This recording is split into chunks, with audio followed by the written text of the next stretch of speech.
ಏನು ಮತ್ತೆ ಇಳಿಕೆ ಆಗ್ತಾ ಇದೆಯಾ ಚಿನ್ನ ಬೆಳ್ಳಿ ಬೆಲೆ? ಹೌದು ವೀಕ್ಷಕರೇ, ದಿಢೀರ್ ಅಂತ ಮತ್ತೊಮ್ಮೆ ಕುಸಿತ ಕಾಣ್ತಾ ಇದೆ. ಬೆಳಗ್ಗೆಯಿಂದ ಮತ್ತೆ ಮಾರ್ಕೆಟ್ ಕ್ರಾಶ್ ಆಗ್ತಾ ಇದೆ. ಹೌದು, ಬಂಗಾರ ಬೆಳ್ಳಿಯಲ್ಲಿ ಮತ್ತೆ ಒಂದು ದೊಡ್ಡ ಪತನ ಕಾಣ್ತಾ ಇದೆ ವೀಕ್ಷಕರೇ. ಈಗ ತಗೋಬೇಕಾ ಬೇಡವಾ? ನೋಡಿ, ಇವತ್ತು ನೀವು ತಗೊಂಡ್ರೆ ನಾಳೆ ಮತ್ತೆ ಬೆಲೆ ಇಳಿಕೆ ಆದ್ರೆ ನಿಮಗೆ ನಷ್ಟವೇ ಹೌದು. ಸೊ ವೀಕ್ಷಕರೇ, ಇವತ್ತು ತಗೋಬೇಕಾ ಬೇಡವಾ, ಏನ್ ಮಾಡಬೇಕು, ಈ ಒಂದು ವಿಡಿಯೋದಲ್ಲಿ ನಿಮಗೆ ಸಂಪೂರ್ಣ ಅಪ್ಡೇಟ್ ನಿಮಗೆ ಸಿಗಲಿದೆ. ಇನ್ನು ಮುಖ್ಯವಾಗಿ ಬಂಗಾರ ಬೆಳ್ಳಿ ಬೆಲೆ ಇನ್ನು ತುಂಬಾನೇ ಇಳಿಕೆ ಆಗೋದಿದೆ ಅಂತ ತಜ್ಞರು ಹೇಳ್ತಾ ಇದ್ದಾರೆ. ಇತ್ತ ತುಂಬಾನೇ ಏರಿಕೆ ಆಗೋದಿದೆ ಅಂತ ಬ್ಯಾಂಕಿಂಗ್ ಕಂಪನಿಗಳು ಕೂಡ ಹೇಳ್ತಾ ಇದ್ದಾವೆ.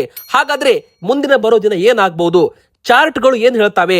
ಈ ವಿಡಿಯೋ ತುಂಬಾ ಇಂಟ್ರೆಸ್ಟಿಂಗ್ ಆಗಿರೋದ್ರಿಂದ ವಿಡಿಯೋನ ಪೂರ್ತಿಯಾಗಿ ಕೊನೆ ತನಕ ನೋಡಿ. ಇನ್ನು ನಿಮಗೂ ಕೂಡ ಆಸೆ ಇದ್ರೆ ಬಂಗಾರ ಬೆಳ್ಳಿ ಬೆಲೆ ಇಳಿಕೆ ಆಗಲಿ ಅಂತ ಆಸೆ ಇದ್ರೆ ಬೇಗನೆ ವಿಡಿಯೋಗೆ ಲೈಕ್ ಮಾಡೋದನ್ನ ಮರಿಬೇಡಿ. ಹಾಗೂ ಪ್ರತಿಯೊಬ್ರು ಕೂಡ ನಾವು ಕೇಳೋ ಪ್ರಶ್ನೆಗೆ ಕಮೆಂಟ್ ಮೂಲಕ ಉತ್ತರ ಕೊಡಿ. ನಿಮ್ಮ ಪ್ರಕಾರ ಬಂಗಾರದ ಸರಿಯಾದ ಬೆಲೆ ಎಷ್ಟಾಗಬೇಕು? ಬಡ ಜನರು ಕೂಡ ಸುಲಭವಾಗಿ ಬಂಗಾರವನ್ನ ಖರೀದಿ ಮಾಡಿರ್ಬೇಕು. ಆ ಒಂದು ಬೆಲೆ ನಮಗೆ ದಯವಿಟ್ಟು ಪ್ರತಿಯೊಬ್ರು ಕೂಡ ಕಮೆಂಟ್ ಮೂಲಕ ತಿಳಿಸಿ. ಯಾಕಂದ್ರೆ ನಿಮ್ಮ ಕಮೆಂಟ್ ಇಂದ ನಮಗೆ ತುಂಬಾ ಒಳ್ಳೆ ಫೀಡ್ಬ್ಯಾಕ್ ಕೂಡ ಸಿಗುತ್ತೆ. ಮೊದಲಿಗೆ ನಾವು ನಿಮಗೆ ಚಾರ್ಟ್ ಕೂಡ ತೋರಿಸ್ತಾ ಇದ್ದೇವೆ. ನೀವು ನೋಡ್ತಿರ್ಬೋದು ವೀಕ್ಷಕರೇ, ಈ ಬೆಳ್ಳಿ ಬೆಲೆ ಏನಾಗ್ತಾ ಇದೆ ನೋಡಿ. ನಿನ್ನೆ ಮೊನ್ನೆ ದೊಡ್ಡ ಮಟ್ಟದಲ್ಲಿ ಇಳಿಕೆ ಆಗಿತ್ತು, ಅಂದ್ರೆ ಮಹಾ ಕುಸಿತವಾಗ್ಬಿಡುತ್ತೆ, ಮಹಾ ಪತನವಾಗ್ಬಿಡುತ್ತೆ. ಮತ್ತೆ ಬೆಳ್ಳಿ 1,50,000 2 ಲಕ್ಷ ರೂಪಾಯಿಗೆ ಬರುತ್ತೆ ಅಂತ ನಾವೆಲ್ಲ ತಿಳ್ಕೊಂಡಿದ್ವಲ್ಲ, ಈಗ ಮತ್ತೆ ಉಲ್ಟಾ ಆಗ್ತಾ ಇದೆ ನೋಡಿ. ಒಂದು ಕಡೆಗೆ ಹೋದ ತಿಂಗಳು ಕಂಪೇರ್ ಮಾಡಿದ್ರೆ ಇಳಿಕೆ ಅಂತೂ ಇದೆ, ಆದ್ರೆ ಕಳೆದ ವಾರದಿಂದ ಇಳಿಕೆ ಆಗ್ತಾ ಇದ್ದ ಬೆಳ್ಳಿ ದಿಢೀರ್ ಅಂತ ರಿವರ್ಸ್ ಗೇರ್ ಹಾಕಿದೆ. ಅಂದ್ರೆ ದೊಡ್ಡ ಮಟ್ಟದಲ್ಲಿ ಇಳಿಕೆ ಆಗಿ ಈಗ ಮತ್ತೆ ಏರಿಕೆ ಆಗ್ತಾ ಇದೆ. ಆದ್ರೆ ಇಲ್ಲಿ ಇಂಟ್ರೆಸ್ಟಿಂಗ್ ಏನಪ್ಪಾ ಅಂದ್ರೆ ಇದು ತಾತ್ಕಾಲಿಕ ಏರಿಕೆ ಮಾತ್ರ ಅಂತ ಚಾರ್ಟ್ ಮೂಲಕ ಗೊತ್ತಾಗ್ತಾ ಇದೆ. ಬೇಕಾದ್ರೆ ನಾವು ನಿಮಗೆ ಮತ್ತೊಮ್ಮೆ ಸಿಂಪಲ್ ಆಗಿ ಅರ್ಥ ಆಗೋ ತರ ಹೇಳ್ತೇವೆ. ನೀವು ನೋಡಬಹುದು, ಯಾವಾಗ ಬೆಲೆ ಏರಿಕೆ ಆಗಿದೆ ದಿಢೀರ್ ಅಂತ ಕುಸಿತ ಕೂಡ ಆಗಿದೆ ನೋಡಿ. 2,70,000 ರೂಪಾಯಿ ಟಚ್ ಆದಾಗ ಮತ್ತೆ 2,60,000 ರೂಪಾಯಿಗೆ ಟಚ್ ಆಯಿತು, ಅಂದ್ರೆ ಮತ್ತೆ ಬೆಲೆ ಇಳಿಕೆ ಆಯಿತು. ಯಾವಾಗ ಮತ್ತೆ ಬೆಲೆ ಏರಿಕೆ ಆಯಿತು ಮತ್ತೆ 2,50,000 ರೂಪಾಯಿ ಆಯಿತು. ಮತ್ತೆ ಯಾವಾಗ 2,40,000ರಿಂದ 2,60,000 ಆಯಿತು, ಮತ್ತೆ ಬೆಲೆ 2,30,000 ರೂಪಾಯಿಗೆ ಹೋಯಿತು. ಈಗ ಅದೇ ತರ 2,10,000 ರೂಪಾಯಿಗೆ ಬಂದು ಮತ್ತೆ 2,30,000 ರೂಪಾಯಿ ಹೋಗಿದೆ. ಈ ಬಾರಿ 2,10,000 ರೂಪಾಯಿ ಬ್ರೇಕ್ ಆದ್ರೆ, ಅಂದ್ರೆ ಮುರಿದು ಹೋದ್ರೆ 2 ಲಕ್ಷ ರೂಪಾಯಿಗೂ ಕೂಡ ಬೆಲೆ ಬರುವ ಸಾಧ್ಯತೆ ಇದೆ ಅಂತ ತಜ್ಞರು ಹೇಳ್ತಾ ಇದ್ದಾರೆ. ಅಂದ್ರೆ ಈ ಬಾರಿ ಮತ್ತೆ ಏನಾದ್ರೂ ಬೆಲೆ ಇಳಿಕೆ ಆದ್ರೆ 2 ಲಕ್ಷ ರೂಪಾಯಿ ಕೆಳಗಡೆ ಬಂದು 1,90,000 ರೂಪಾಯಿಗೆ ಟ್ರೇಡ್ ಎಂಡ್ ಆಗಬಹುದು ಜುಲೈ ತಿಂಗಳಲ್ಲಿ ಅಂತ ಇಲ್ಲಿ ಹೇಳಲಾಗ್ತಾ ಇದೆ. ನೋಡಿ, ಯಾವಾಗ ಬೆಲೆ ಏರಿಕೆ ಆಗಿದೆ ಅವಾಗ ದೊಡ್ಡ ಮಟ್ಟದಲ್ಲಿ ಕುಸಿತ ಇಲ್ಲಿ ಕಂಡಿರುವಂತದ್ದು ಚಾರ್ಟ್ ಮೂಲಕ. ಅಂದ್ರೆ ಒಂದು 20,000 ರೂಪಾಯಿ ಏರಿಕೆ ಆಗೋದು, 30,000 ರೂಪಾಯಿ ಇಳಿಕೆ ಆಗೋದು, ಇದಕ್ಕೆ ಸ್ಟೆಪ್ ಡೌನ್ ಅಂತಾನು ಕೂಡ ತಜ್ಞರು ಕರೀತಾ ಇದ್ದಾರೆ. ಸೊ ಇದು ಬೆಳ್ಳಿಯಲ್ಲಿ ಮಾತ್ರ ಅಲ್ಲ, ಬಂಗಾರದಲ್ಲೂ ಕೂಡ ಆಗ್ತಾ ಇದೆ. ಸೊ ಈಗ ಏನಾಗ್ತಾ ಇದೆ ಅಂದ್ರೆ ಮಾರ್ಕೆಟ್ ಅಲ್ಲಿ ಬಂಗಾರ ಬೆಳ್ಳಿ ಜನರು ಮಾರಾಟ ಮಾಡ್ತಾ ಇದ್ದಾರೆ. ಅಂದ್ರೆ ಕಳೆದ 3 ತಿಂಗಳಲ್ಲಿ ಒಟ್ಟು 50 ಟನ್ ಅಷ್ಟು ಬಂಗಾರ ಮಾರಾಟವಾಗಿದೆ. ಅಂದ್ರೆ ಬೆಲೆ ಇಳಿಕೆ ಆಗ್ಬಿಡುತ್ತೆ ಎಂಬ ಭಯದಲ್ಲಿ ಮೊದಲೇ ಖರೀದಿ ಮಾಡಿದವರು ನಷ್ಟ ಆಗುತ್ತೆ ಎಂಬುವ ಭಯದಲ್ಲಿ ಮಾರಾಟ ಕೂಡ ಮಾಡ್ತಾ ಇರುವಂತದ್ದು ನೋಡಿ ವೀಕ್ಷಕರೇ. ನಿನ್ನೆಗೆ ಇವತ್ತಿಗೆ 5,000 ರೂಪಾಯಿ ಬೆಲೆ ಏರಿಕೆ ಆಗಿರಬಹುದು. ಅಂದ್ರೆ ನಿನ್ನೆ 2,35,000 ರೂಪಾಯಿ ಇತ್ತು ಬೆಳ್ಳಿ 1 ಕೆಜಿಗೆ, ಇವತ್ತು 2,40,000 ರೂಪಾಯಿ ಆಗಿರಬಹುದು. ಆದ್ರೆ ಹೋದ ತಿಂಗಳು ಇದು 2,70,000 2,80,000 ರೂಪಾಯಿ ಇತ್ತು. ಅಂದ್ರೆ ಇಲ್ಲಿ ಹತ್ತತ್ರ 30ರಿಂದ 40,000 ರೂಪಾಯಿ ಈ ತಿಂಗಳು ಈ ವಾರವೂ ಕೂಡ ಬೆಲೆ ಇಳಿಕೆಯಲ್ಲಿದೆ. 5,000 ರೂಪಾಯಿ ಮಾತ್ರ ಏರಿಕೆ ಆಗಿದೆ, ಬಿಟ್ರೆ ಬೆಲೆ ಇಳಿಕೆ ಮುಖದಲ್ಲಿನೇ ಸಾಕ್ತಾ ಇತ್ತು. ಆದ್ರೆ ಒಂದು ದಿನ ಮಾತ್ರ ರಿವರ್ಸ್ ಆಗಿದೆ, ಅಂದ್ರೆ ಸ್ವಲ್ಪ ಏರಿಕೆ ಆಗಿದೆ. ಆದ್ರೆ ಒಂದು ವಾರದ ನಂತರ ಮತ್ತೆ ಇಳಿಕೆ ಕೂಡ ಆಗೋ ಚಾನ್ಸ್ ಇದೆ ವೀಕ್ಷಕರೇ. ನೋಡಿ, ಬೆಲೆ ಇಳಿಕೆ ಆಗುತ್ತೆ ಅಂತ ಜಾಗತಿಕ ಮಾರ್ಕೆಟ್ ಅಲ್ಲಿ ಚರ್ಚೆಗಳು ಶುರುವಾದಾಗ, ಯಾವಾಗ XAUUSD ಅಂತ ಬರುತ್ತೆ, ಒಂದು ಟ್ರೇಡಿಂಗ್ ಪ್ಲಾಟ್ಫಾರ್ಮ್ ಇದೆ, ಅಲ್ಲಿ $4,000 ಕಡಿಮೆ ಬಂಗಾರ ಟ್ರೇಡ್ ಆಗ್ಬಿಟ್ಟಿದೆ. ಅಂದ್ರೆ ಕಳೆದ 2025 ನವೆಂಬರ್ ಅಲ್ಲಿ ಆ ಒಂದು 3,980 ಟ್ರೇಡ್ ಆಗ್ತಾ ಇತ್ತು. ಈಗ ಮತ್ತೆ ಆ ಒಂದು ಲೆವೆಲ್ಗೆ ಬಂದು ಹೋಗಿದೆ. ಅಂದ್ರೆ ಇಲ್ಲಿ ಬಂಗಾರದ ಮಾರಾಟ ತುಂಬಾ ನಡೀತಾ ಇದೆ ಮಾರ್ಕೆಟ್ ಅಲ್ಲಿ. ಇದರ ಅರ್ಥ ಏನಪ್ಪಾ ಅಂದ್ರೆ ಮುಂದಿನ ಬರೋ ದಿನ ಬಂಗಾರ ಬೆಳ್ಳಿ ಬೆಲೆ ಇಳಿಮುಖ ಆಗಬಹುದು ಅಂತ ತಜ್ಞರು ಹೇಳಿದ್ದಾರೆ. ಅದು ಸತ್ಯವಾಗಲಿದೆ. ಈ ಬಾರಿ ಇನ್ವೆಸ್ಟ್ಮೆಂಟ್ ಬ್ಯಾಂಕಿಂಗ್ಗಳು ತಮ್ಮ ಒಂದು ಹೇಳಿದ ಭವಿಷ್ಯ ಸುಳ್ಳಾಗುವ ಸಾಧ್ಯತೆ ಇದೆ. ಅಂದ್ರೆ ಇನ್ವೆಸ್ಟ್ಮೆಂಟ್ ಬ್ಯಾಂಕಿಂಗ್ಗಳು ಏನ್ ಹೇಳ್ತಾ ಇದ್ದಾವೆ, ಬಂಗಾರ 1,80,000 ರೂಪಾಯಿ ದಾಟುತ್ತೆ ಈ ವರ್ಷ ಅಂತ ಹೇಳ್ತಾ ಇದ್ದಾರೆ. ಆದ್ರೆ ಆರ್ಥಿಕ ತಜ್ಞರು ಇಲ್ಲ, ಡಿಮ್ಯಾಂಡ್ ಕಡಿಮೆ ಆಗಿರೋ ಹಿನ್ನೆಲೆ ಬೆಲೆ ಇಳಿಕೆ ಆಗುತ್ತೆ ಅಂತ ಹೇಳ್ತಾ ಇದ್ದಾರೆ. ಇಲ್ಲಿ ಹಗ್ಗ ಜಗ್ಗಾಟ ಕೂಡ ಶುರುವಾಗಿದೆ ಅಂತಾನೆ ಹೇಳ್ಬಹುದು. ನೋಡಿ ವೀಕ್ಷಕರೇ, ಕಳೆದ 1 ದಿನ 5 ದಿನದಲ್ಲಿ ಬೆಲೆ ಸ್ವಲ್ಪ ಏರಿಕೆ ಆಗಿರಬಹುದು. ಆದ್ರೆ ನಾವು ಯಾವಾಗ 1 ತಿಂಗಳಕ್ಕೆ ಇದನ್ನ ಕಂಪೇರ್ ಮಾಡಿ ನೋಡಿದ್ವಲ್ಲ, ಅವಾಗ ಬೆಲೆ ಬರೋಬ್ಬರಿ 20,000 18,000 ರೂಪಾಯಿ ಅಷ್ಟು ಕುಸಿತದಲ್ಲಿ ಕಾಣ್ತಾ ಇದೆ. ಅಂದ್ರೆ 1,59,000 ರೂಪಾಯಿ ಜೂನ್ ತಿಂಗಳಲ್ಲಿ. ಆದ್ರೆ ಜುಲೈ ತಿಂಗಳ ಪ್ರಾರಂಭದಲ್ಲಿಯೇ ಬೆಲೆ ಇಳಿಮುಖದಲ್ಲಿ ಸಾಗಿ ಸ್ವಲ್ಪ ಚೇತರಿಕೆ ಕಂಡು ಬಂದಿದೆ. ಅದು ಕೂಡ ಸ್ಟೆಪ್ ಡೌನ್ ಆಗಬಹುದು. ಸ್ಟೆಪ್ ಡೌನ್ ಅಂದ್ರೆ ಏನು? ಬೆಲೆ ಏರಿಕೆ ಆಗಿ ಮತ್ತೆ ಡೌನ್ ಆಗಬಹುದು, ಅಂದ್ರೆ ಮತ್ತೆ ಇಳಿಕೆ ಆಗಬಹುದು ಅಂತ ಇನ್ನು ಕೂಡ ಇಲ್ಲಿ ಹೇಳ್ಬಹುದು. ನೋಡಿ 1,60,000, 1,54,000 ಇವೆಲ್ಲ ಕೂಡ ಸಪೋರ್ಟ್ ಮತ್ತು ರೆಸಿಸ್ಟೆನ್ಸ್ ಅಂತ ಕರೀತಾರೆ ಟ್ರೇಡಿಂಗ್ ಅಲ್ಲಿ. ಅಂದ್ರೆ ಇಲ್ಲಿ ಟ್ರೇಡ್ ಮಾಡ್ತಾರೆ ಜನರು. ಯಾವಾಗ ಈ ಒಂದು ಸಪೋರ್ಟ್ ಲೆವೆಲ್ಗೆ ಒಂದು ಬಂಗಾರ ಬರುತ್ತೆ ಅವಾಗ ಜನ ಹೆಚ್ಚು ಹೆಚ್ಚು ಖರೀದಿ ಕೂಡ ಮಾಡಿಬಿಡ್ತಾರೆ. ಸೊ ಡಿಮ್ಯಾಂಡ್ ಬಂದು ಬೆಲೆ ಏರಿಕೆ ಆಗುತ್ತೆ. ಯಾವಾಗ ಒಂದು ಲೆವೆಲ್ ಟಚ್ ಆಗುತ್ತೆ ಮತ್ತೆ ಜನ ಮಾರಾಟ ಮಾಡ್ತಾರೆ, ಅಲ್ಲಿಂದ ಬೆಲೆ ಮತ್ತೆ ಇಳಿಕೆ ಆಗೋದಕ್ಕೆ ಶುರು ಆಗುತ್ತೆ. ಅದಕ್ಕೆ ರೆಸಿಸ್ಟೆನ್ಸ್ ಅಂತ ಕರೀತಾರೆ.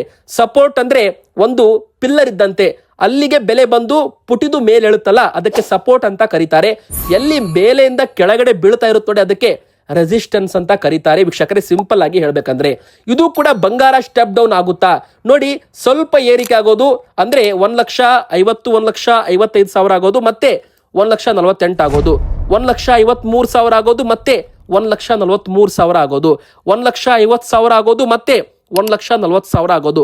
ಈ ತರ ಸ್ಟೆಪ್ ಡೌನ್ ಆಗ್ತಾ ಇದೆ. ಹೀಗಾಗಿ ನಮ್ಮ ಭಾರತದಲ್ಲಿ ಜನರು ಯಾರೆಲ್ಲ 1,60,000, 1,70,000 ಆಗುತ್ತೆ ಅಂತ ಕಾದು ಕುಳಿತಿದ್ರು, ಕೆಲವರು ಬೆಲೆ ಇಳಿಕೆ ಆಗಲಿ ಅಂತ ಕಾದು ಕುಳಿತಿದ್ದಾರೆ, ಕೆಲವರು ಇಲ್ಲ ಬೆಲೆ ಏರಿಕೆ ಆಗಲಿ ಅಂತ ಕಾದು ಕುಳಿತಿದ್ದಾರೆ. ಯಾರಪ್ಪ ಅಂದ್ರೆ ಮೊದಲೇ ಬಂಗಾರ ಖರೀದಿ ಮಾಡಿಟ್ಟಿರ್ತಾರಲ್ಲ ಅವರು ಬಂಗಾರ ಬೆಲೆ ಏರಿಕೆ ಆಗಲಿ, ನಾವು ನಮ್ಮ ಹತ್ತಿರ ಇರೋ ಬಂಗಾರ ಮಾರಾಟ ಮಾಡಿ ಅದನ್ನ ಹಣವನ್ನ ಮಾಡ್ತೀವಿ, ಅಂದ್ರೆ ಕ್ಯಾಶ್ ಅನ್ನ ಮಾಡ್ತೀವಿ, ಲಾಭವನ್ನ ಮಾಡ್ತೀವಿ ಅಂತ ಕೆಲವರು ಕಾದು ಕುಳಿತಿದ್ದಾರೆ. ಆದ್ರೆ ಕೆಲವರು ಬೆಲೆ ಇಳಿಕೆ ಆಗಲಿ ನಾವು ಖರೀದಿ ಮಾಡಬೇಕು ಅಂತ ಕಾದು ಕುಳಿತಿದ್ದಾರೆ. ನೀವು ಯಾವ ಕೆಟಗರಿ ಇಲ್ದಿರಾ? ನೀವು ಖರೀದಿ ಮಾಡಲು ಪ್ಲಾನ್ ಮಾಡ್ತಿದ್ದೀರಾ ಅಥವಾ ನಿಮ್ಮ ಬಂಗಾರ ಮಾರಾಟ ಮಾಡಲು ಪ್ಲಾನ್ ಮಾಡ್ತಿದ್ದೀರಾ? ದಯವಿಟ್ಟು ನಿಮ್ಮ ಉತ್ತರ ಕಮೆಂಟ್ ಮೂಲಕ ತಿಳಿಸೋದನ್ನ ಮರಿಬೇಡಿ ವೀಕ್ಷಕರೇ. ನಾವು ಪ್ರತಿಯೊಂದು ಕಮೆಂಟ್ಗೂ ಕೂಡ ರಿಪ್ಲೈ ಕೂಡ ಮಾಡ್ತೇವೆ, ಅವರ ಹೆಸರು ಕೂಡ ನೆಕ್ಸ್ಟ್ ಬರೋ ವಿಡಿಯೋದಲ್ಲಿ ಹೇಳ್ತೇವೆ. ನೋಡಿ ಈಗ 18 ಕ್ಯಾರೆಟ್ ಚಿನ್ನದ ಬೆಲೆ ಏನಾಗಿದೆ? 1,05,590 ರೂಪಾಯಿ. ಆದ್ರೆ ಹೋದ ವಾರ ಇದ್ರದ್ದು ಬೆಲೆ ಇತ್ತು 1,13,000 ರೂಪಾಯಿ. ನೋಡಿ ಮತ್ತೆ 18 ಕ್ಯಾರೆಟ್ 10 ಗ್ರಾಮ್ ಚಿನ್ನದ ಬೆಲೆ 1 ಲಕ್ಷ ರೂಪಾಯಿ ಗಡಿ ಹತ್ತ ಬರ್ತಾ ಇದೆ. ಆದ್ರೆ ಇದು ಆಲ್ರೆಡಿ 1 ಲಕ್ಷ ರೂಪಾಯಿ ಒಳಗಡೆ ಬರಬೇಕಿತ್ತು. ಎದಕ್ಕಂದ್ರೆ ಕೇಂದ್ರ ಸರ್ಕಾರ ಸುಂಕವನ್ನ ಏರಿಕೆ ಮಾಡಿರೋ ಕಾರಣ. ಒಂದು ವೇಳೆ ಮತ್ತೆ ಕೇಂದ್ರ ಸರ್ಕಾರ 6% ಸುಂಕವನ್ನ 15% ಮಾಡಿದೆಯಲ್ಲ, ಅದನ್ನ ಮತ್ತೆ ವಾಪಸ್ 6%ಗೆ ಇಳಿಕೆ ಮಾಡಿದ್ದೆ ಆದಲ್ಲಿ ಬೆಲೆ ಈಗ ಏನು 1,05,000 ರೂಪಾಯಿ ಇದೆ ನೋಡಿ, ಅದು 95,000 ರೂಪಾಯಿ ಇರಬೇಕಿತ್ತು. ಅಂದ್ರೆ 95,000 ರೂಪಾಯಿ ಇರಬೇಕಿದ್ದ ಬೆಲೆ ಕೇಂದ್ರ ಸರ್ಕಾರ ಆಮದು ಸುಂಕ 6% ಇದ್ದದ್ದು 15% ಮಾಡಿರೋದ್ರಿಂದ 1,05,000 ರೂಪಾಯಿ ಇದೆ. ಆದ್ರೆ ಜಾಗತಿಕ ಮಟ್ಟದಲ್ಲಿ ಇಂಟರ್ನ್ಯಾಷನಲ್ ಮಾರ್ಕೆಟ್ ಅಲ್ಲಿ ಬಂಗಾರದ ಬೆಲೆ ಡೌನ್ ಆಗಿದೆ, ಅಂದ್ರೆ ದೊಡ್ಡ ಮಟ್ಟದಲ್ಲಿ ಇಳಿಕೆ ಆಗಿದೆ. ಆದ್ರೆ ಭಾರತದಲ್ಲಿ ಅದರ ಲಾಭ ಸಿಗ್ತಾ ಇಲ್ಲ ಜನರಿಗೆ. ಎದಕ್ಕಂದ್ರೆ ಕೇಂದ್ರ ಸರ್ಕಾರ ಆಮದು ಸುಂಕ ಏರಿಕೆ ಮಾಡೋದ್ರ ಮೂಲಕ ಬಂಗಾರದ ಬೆಲೆಯಲ್ಲಿ ಏರಿಕೆ ಮಾಡಿದ್ದು ಕಾರಣ ಅಂತಾನೆ ಹೇಳ್ಬೋದು. ಒಂದು ವೇಳೆ ಮುಂದಿನ ವರ್ಷ ಬಂಗಾರದ ಬೆಲೆ ಮೇಲೆ ಒಂದು ಏನು ಸುಂಕ ಇದೆ ನೋಡಿ ಅದು ಮತ್ತೆ 15% ಇಂದ 6%ಗೆ ಇಳಿಕೆ ಮಾಡಿದ್ದೆ ಆದಲ್ಲಿ ಅವಾಗ ಬೆಲೆ ಮತ್ತೆ 10,000 ರಿಂದ 12,000 ರೂಪಾಯಿ ಕುಸಿತ ಆಗೋದಂತೂ ಗ್ಯಾರಂಟಿ. ಸೊ ಈಗ ಯಾರೆಲ್ಲ ಖರೀದಿ ಮಾಡ್ತಿರು ನೋಡಿ, ಒಂದು ವೇಳೆ ಕೇಂದ್ರ ಸರ್ಕಾರ ಆಮದು ಸುಂಕ ಇಳಿಕೆ ಮಾಡ್ತು ಅಂದ್ರೆ ನಿಮಗೆ ನಷ್ಟ ಅಂತಾನೆ ಹೇಳ್ಬಹುದು. ಒಂದು ವೇಳೆ ಮತ್ತೆ ಆಮದು ಸುಂಕ ಏರಿಕೆ ಮಾಡಿದ್ರೆ ನಿಮಗೆ ಲಾಭ ಅಂತಾನೆ ಹೇಳ್ಬಹುದು. ಸೊ ವೀಕ್ಷಕರು ಇದರಲ್ಲಿ ಲಾಭ ನಷ್ಟ ಎರಡೂ ಕೂಡ ಇರುತ್ತೆ. ಆದ್ರೆ ಈಗ ತುಂಬಾ ಜನ ಪ್ರಶ್ನೆ ಮಾಡ್ತಾರೆ, ಈಗ ತಗೋಬೇಕಾ ಬೇಡವಾ? ನೋಡಿ ಯಾವಾಗ ಬೆಲೆ ಇಳಿಕೆ ಆಗುತ್ತೆ ಅವಾಗ ಸ್ವಲ್ಪ ನೀವು ತಗೋಬಹುದು ಅಂತ ತಜ್ಞರು ಹೇಳ್ತಾರೆ. ಅಂದ್ರೆ ಮುಂದಿನ ಬರುವ 10 ವರ್ಷಗಳ ಮುಂಚೆ ನಾವು ಥಿಂಕ್ ಮಾಡಿದ್ರೆ, ಅಂದ್ರೆ 2040, 2035ನೇ ಇಸ್ವಿಯಲ್ಲಿ ನೀವು ಥಿಂಕ್ ಮಾಡಿ ಬಂಗಾರ 10 ಗ್ರಾಮ್ಗೆ ಈಗ ಏನು 1.5 ಲಕ್ಷ ಆಸ್ಪಾಸ್ ಇಲ್ಲಿದೆ, ಅದು 2 ಲಕ್ಷನೂ ಆಗ್ಬಹುದು, 3 ಲಕ್ಷ ರೂಪಾಯಿನೂ ಆಗ್ಬಹುದು. ಆದ್ರೆ ಭವಿಷ್ಯ ಯಾರು ಕೂಡ ನೋಡಿಲ್ಲ. ಸೊ ವೀಕ್ಷಕರೇ ಇದರಲ್ಲಿ ಲಾಭನೂ ಇದೆ ನಷ್ಟನೂ ಇದೆ. ಸೊ ಪ್ರತಿಯೊಬ್ರು ಕೂಡ ಥಿಂಕ್ ಮಾಡಬೇಕು. ನೀವು ಹೂಡಿಕೆ ಮಾಡಬೇಕು ಅಂತ ತಿಳ್ಕೊಂಡಿದ್ದೀರಾ ಅಂದ್ರೆ ಯಾವಾಗ ಬೆಲೆ ಇಳಿಕೆ ಆಗುತ್ತೆ ಅವಾಗ ಸ್ವಲ್ಪ ತಗೋಬಹುದು. ಈಗ ನೋಡಿ ಉದಾಹರಣೆಗೆ 10 ಗ್ರಾಮ್ ತಗೊಳ್ಳಿದೆ ಅಂದ್ರೆ 1 ಗ್ರಾಮ್ 2 ಗ್ರಾಮ್ ನೀವು ತಗೊಳ್ಳೋದ್ರ ಮೂಲಕ ಅದನ್ನ ಎವರೇಜಿಂಗ್ ಮಾಡಬಹುದು. ಈಗ 22 ಕ್ಯಾರೆಟ್ ಚಿನ್ನದ ಬೆಲೆ ಏನಾಗಿದೆ ನೋಡಿ, ಮತ್ತೆ 1,30,000 ರೂಪಾಯಿ ಒಳಗಡೆ ಬಂದಿದೆ. ತುಂಬಾ ದಿನಗಳ ನಂತರ ಬಂದಿದೆ ಅಂತಾನೆ ಹೇಳ್ಬಹುದು. 1,29,050 ರೂಪಾಯಿ. ಅಂದ್ರೆ ಇದು ಬೆಲೆ ಹೋದ ತಿಂಗಳು 1,42,000, 1,43,000 ರೂಪಾಯಿ ತನಕ ಹೋಗಿತ್ತು. ಆದ್ರೆ ಈಗ 1,29,000 ರೂಪಾಯಿಗೆ ಬಂದಿದೆ.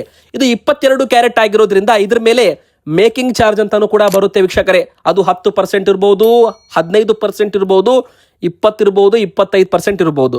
ಸೊ ನೀವು ಮೇಕಿಂಗ್ ಚಾರ್ಜ್ ಅಲ್ಲಿ ಚೌಕಾಸಿ ಮಾಡೋದನ್ನ ಕಲಿಬೇಕು. ಈಗ ನೋಡಿ ಕೆಲವೊಮ್ಮೆ ಏನ್ ಮಾಡ್ತಾರೆ, ಬಂಗಾರದ ಬೆಲೆ ನಿಮಗೆ ಕಡಿಮೆ ಹೇಳಬಹುದು, ಮೇಕಿಂಗ್ ಚಾರ್ಜ್ ಅಲ್ಲಿ ಜಾಸ್ತಿ ಹೇಳ್ತಾರೆ, ವೆಸ್ಟೇಜ್ ಅಂತ ಹಾಕ್ತಾರೆ. ಸೊ ಅದು ಎವರೇಜ್ ಬ್ಯಾಲೆನ್ಸ್ ಅನ್ನ ಮಾಡ್ತಾರೆ ಅಂಗಡಿಯವರು. ಸೊ ನೀವು ಬಂಗಾರ ತಗೊಳ್ಳುವಾಗ ಕಡ್ಡಾಯವಾಗಿ ನಿಮ್ಮ ಒಂದು ಹಾಲ್ ಮಾರ್ಕ್ ಅನ್ನ ಚೆಕ್ ಮಾಡ್ಕೊಳ್ಳಿ. ನಿಮ್ಮ ಆಭರಣಗಳ ಮೇಲೆ BIS ಆಧಾರಿತ ಹಾಲ್ ಮಾರ್ಕ್ ಲೋಗೋ ಇದೆಯಾ? ಎರಡನೇದಾಗಿ 22 ಕ್ಯಾರೆಟ್ ಇದೆಯಾ 18 ಕ್ಯಾರೆಟ್ ಇದೆಯಾ ಅದನ್ನು ಕೂಡ ಬರೆದಿರ್ತಾರೆ, ಆಭರಣಗಳ ಮೇಲೆ ಪ್ರಿಂಟ್ ಹಾಕಿರ್ತಾರೆ, ಹಚ್ಚೆ ಹಾಕಿರ್ತಾರೆ, ಅದನ್ನು ಕೂಡ ಚೆಕ್ ಮಾಡಿ. ಇನ್ನು HUID ಕೋಡ್ ಹಾಕಿ ಕೊಡಿ ಅಂತಾನು ಕೂಡ ನೀವು ಹೇಳ್ಬಹುದು. HUID ಕೋಡ್ ಅಂದ್ರೆ ಅದು 6 ಡಿಜಿಟ್ ನ ಒಂದು ಕೋಡ್ ಇರುತ್ತೆ.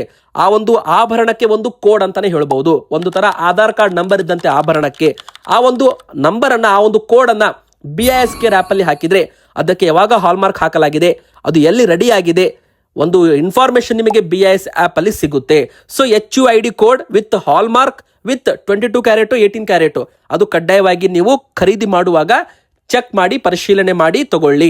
ಇದರಿಂದ ನಿಮಗೆ ಮೋಸ ಆಗೋ ಚಾನ್ಸು ತುಂಬಾ ಕಡಿಮೆ ಆಗುತ್ತೆ ಅಂತಾನೆ ಹೇಳಬಹುದು. ಹಾಗಾದ್ರೆ ಇವತ್ತಿನ ಕೊನೆ ಪ್ರಶ್ನೆ ಏನಪ್ಪಾ ಅಂದ್ರೆ, ಈ ಬೆಲೆ ಏರಿಕೆ ಆಗುತ್ತೋ ಇಳಿಕೆ ಆಗುತ್ತೋ? ನೋಡಿ, ಸದ್ಯದ ಮಟ್ಟಿಗೆ ಬೆಲೆ ಇಳಿಕೆ ಆಗ್ತಿರಬಹುದು, ಈ ವರ್ಷ ಪೂರ್ತಿ ಬೆಲೆ ಇಳಿಕೆ ಆಗಬಹುದು. ಆದ್ರೆ ಮುಂದಿನ 5-6 ವರ್ಷಕ್ಕೆ ನಾವು ಲಾಂಗ್ ಟರ್ಮ್ ಇನ್ವೆಸ್ಟ್ಮೆಂಟ್ ಅಂತ ಕರಿತೀವಿ. ನೋಡಿ, ಹೂಡಿಕೆದಾರರು ಯಾವತ್ತಿದ್ರು ಕೂಡ ಲಾಂಗ್ ಟರ್ಮ್ ಅಲ್ಲೂ ಹೂಡಿಕೆ ಮಾಡ್ತಾರೆ, ಶಾರ್ಟ್ ಟರ್ಮ್ ಅಲ್ಲಿ ಹೂಡಿಕೆ ಮಾಡ್ತಾರೆ. ಶಾರ್ಟ್ ಟರ್ಮ್ ಅಂದ್ರೆ ಏನು? 1 ತಿಂಗಳಿಂದ 1 ವರ್ಷದ ಒಳಗೆ ಹೂಡಿಕೆ ಮಾಡಿ ಲಾಭ ಮಾಡ್ತಾರಲ್ಲ, ಅವರು ಶಾರ್ಟ್ ಟರ್ಮ್ ಹೂಡಿಕೆದಾರರು. ಲಾಂಗ್ ಟರ್ಮ್ ಹೂಡಿಕೆದಾರರು ಅಂದ್ರೆ ಯಾರು? ಒಂದು ಸಲ ಹೂಡಿಕೆ ಮಾಡಿ 10-15 ವರ್ಷಗಳ ಕಾಲ ಬಿಟ್ಬಿಡೋದು, ಅವರು ಲಾಂಗ್ ಟರ್ಮ್ ಹೂಡಿಕೆದಾರರು. ಸೊ ವೀಕ್ಷಕರೇ, ನೀವು ಯಾವ ಕ್ಯಾಟಗರಿಯಲ್ಲಿ ಇದ್ದೀರಾ? ಲಾಂಗ್ ಟರ್ಮ್ ಅಲ್ಲಿ ಇದ್ರೆ ಬಂಗಾರದಲ್ಲಿ ಹೂಡಿಕೆ ಮಾಡಬಹುದು. ಶಾರ್ಟ್ ಟರ್ಮ್ ಅಲ್ಲಿ ಇದ್ರೆ ಸದ್ಯಕ್ಕೆ ಮಾರ್ಕೆಟ್ ತುಂಬಾ ವಾಲೆಟೈಲ್ ಇದೆ, ಅಂದ್ರೆ ಸ್ವಲ್ಪ ಡೇಂಜರ್ ಅಂತಾನೆ ಹೇಳ್ಬಹುದು. ಯಾವಾಗ ಬೇಕಾದ್ರೂ ಏನ್ ಬೇಕಾದ್ರೂ ಆಗಬಹುದು ಅಂತ ಇಲ್ಲಿ ತಜ್ಞರು ಹೇಳ್ತಾ ಇದ್ದಾರೆ. ಸೊ 24 ಕ್ಯಾರೆಟ್ ಚಿನ್ನದ ಬೆಲೆ ಏನಾಗಿದೆ ಅಂದ್ರೆ, ಇವತ್ತು 10 ಗ್ರಾಮ್ 1,40,000 ರೂಪಾಯಿಗೆ ಮತ್ತೊಮ್ಮೆ ಬಂದಿದೆ. ನೋಡಿ, ತುಂಬಾ ದಿನಗಳ ನಂತರ, ತುಂಬಾ ತಿಂಗಳುಗಳ ನಂತರ ಬೆಲೆ 24 ಕ್ಯಾರೆಟ್ 1,40,000 ರೂಪಾಯಿ ಆಸುಪಾಸಲ್ಲಿ ಬಂದಿದೆ.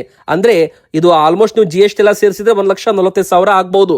ಆದ್ರೆ ಇದು ತುಂಬಾನೇ ಇಳಿಕೆ ಅಂತಾನೆ ಹೇಳಬಹುದು ಸದ್ಯದ ಮಟ್ಟಿಗೆ. ಎದಕ್ಕಂದ್ರೆ ಇದ್ರದ್ದು ಬೆಲೆ 1,60,000 ರೂಪಾಯಿ ತನಕನೂ ಹೋಗಿತ್ತು.